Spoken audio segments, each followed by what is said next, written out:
life has been full of naysayers who tell me what I cannot do, and I'm an underdog who thrives on low expectations. You underestimate me at your own peril.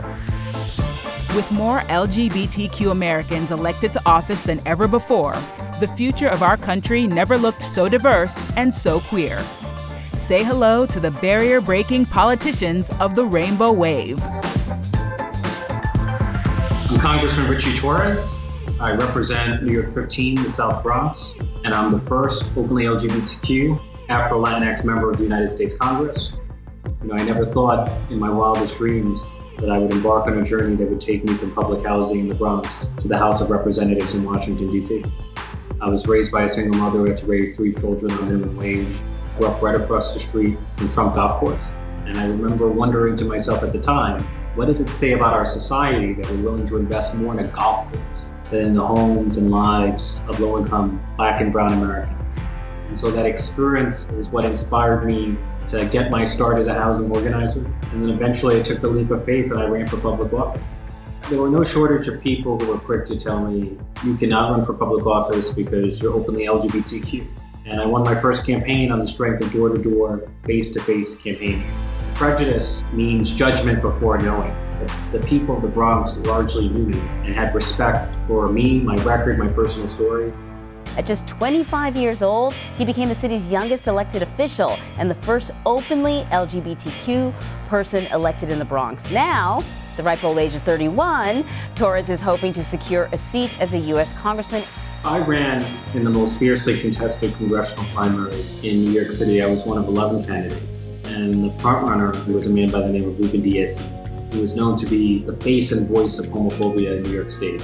And against all odds, against the conventional wisdom, not only did I defeat Ruben Diaz Sr., but I defeated him so decisively that it sent him into retirement, which is exactly where he belongs.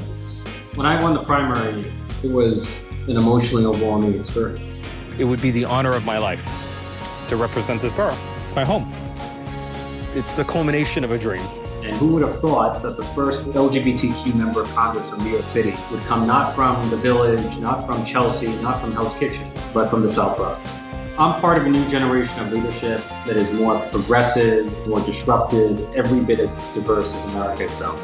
And with elected officials like Mondaire Jones and myself, LGBTQ people of color will finally have a seat at one of the most powerful tables, the United States Congress. The highest priority for the LGBTQ caucus is the Equality Act, is amending the Civil Rights Act to ensure that our community is protected from discrimination. It is long overdue that the LGBTQ community become equal in the eyes of the law. If you had said to me a year ago that I would become a member of Congress during an infectious disease outbreak and witness a violent insurrection against the U.S. Capitol, and then proceed to immediately impeach Donald Trump for a second time, I would have said that has the feel of a movie. The stakes are high, and we have to be much more effective at rooting out bigotry in our society, but especially in the ranks of government, and most especially in the ranks of law enforcement. The diversity of the 117th Congress sends a powerful message that the future belongs to us. I represent the hope that a person of color, an LGBTQ person, in a place like the South Bronx can overcome overwhelming odds and become a member of the most powerful legislature in the world.